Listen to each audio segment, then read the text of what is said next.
કોઈ સ્ત્રીનું સન્માન ના કરી શકો તો કંઈ નહીં, પણ ક્યારેય કારણ વગર એનું અપમાન ના કરતા. કારણ કે આ એ જ સ્ત્રી છે જે ક્યારેક મમતા બની, ક્યારેક જીવન સાથી બની, ક્યારેક હાથની રાખડી બની, તો ક્યારેક તમારી લાડકી બનીને તમારા જીવનમાં આવે છે અને તમારા જીવનને સુંદર બનાવે છે. જો દીકરીના આંખમાં આંસુ જોઈ ન શકતા હોય તો વહુના આંખમાં પણ આંસુ ન આવે એ ધ્યાન રાખવું જોઈએ. કેમ કે સાહેબ, એ પણ કોઈકની દીકરી જ છે.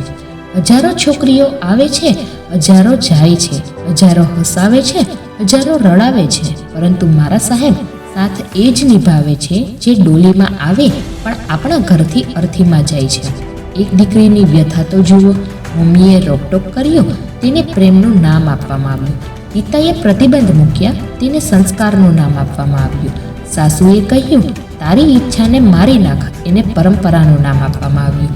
સસરાએ ઘરને કેદખાનું બનાવી દીધું, તેને શિષ્ટાચારનું નામ આપવામાં આવ્યું. પતિએ થોપી દીધા તેના સપના, તેની ઈચ્છા, તેને નામ વફાદારીનું આપવામાં આવ્યું.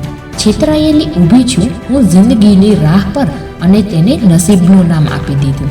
સ્ત્રી એટલે જોક્સના હાસ્યનું પાત્ર નથી, પણ તે હમસફર, રક્ષક અને પરિવારની શક્તિ છે. પુરુષ ઘરનો આત્મવિશ્વાસ ભલે હોય છે, પણ લક્ષ્મીનો વાસ તો સ્ત્રીના હોવાથી જ હોય છે.